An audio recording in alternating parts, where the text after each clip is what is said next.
दहशत माजविण्यासाठी कोयता घेऊन फिरणाऱ्या एका गुंडास बेड्या ठोकून अटक करण्यात गुन्हे शाखा युनिट 1च्या पथकाला यश आले आहे। तसेच भद्रकाली पोलीस ठाण्यात शस्त्र अधिनियम कलम 425 सह महाराष्ट्र पोलीस कायदा कलम 135 प्रमाणे कारवाई करून ताब्यात घेण्यात आलाय। सविस्तर असे की दिनांक 10/6/2024 रोजी गुन्हे शाखेचे युनिट 1चे पोलीस अंमलदार मुख्तार शेख यांना गुप्त बातमीदारामार्फत बातमी मिळाली की एक इसम असलम लतीफ खान हा गुमशा बाबा दर्गा भागात हातात कोयता घेऊन दहशत माजवत फिरत आहे।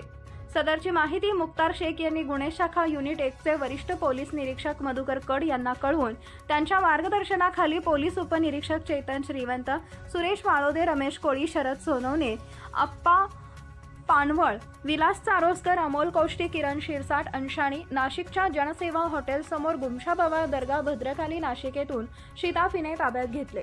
सदर इसमाचे नावगाव विचारले असता त्यानं त्याचं नाव असलम लतीफ खान, वय वर्ष 21, राहणार फकीरवाडी, दरबाज रोड, भद्रकाली, नाशिक असे समजल्यावर त्याच्याकडून 1000 रुपये किमतीचा भला मोठा धारदार कोयता हस्तगत करण्यात आला असून सदर इसमा विरुद्ध भद्रकाली पोलीस ठाण्यात भारतीय हत्यार कायदा कलम 425 सह महाराष्ट्र पोलीस कायदा कलम 135 प्रमाणे गुन्हा दाखल करण्यात आला आहे।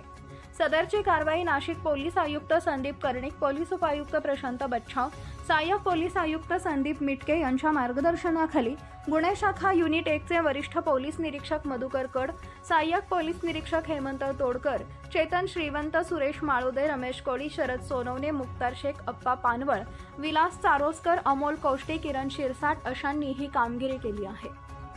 महाराष्ट्र क्रांती न्यूजसाठी प्रतिनिधी संजय हिरे, नाशिक। अशाच नवनवीन बातम्या पाहण्यासाठी आमच्या महाराष्ट्र क्रांती न्यूज या YouTube चॅनलला लाईक करा, सबस्क्राइब करा आणि बेल आयकॉनला प्रेस करा।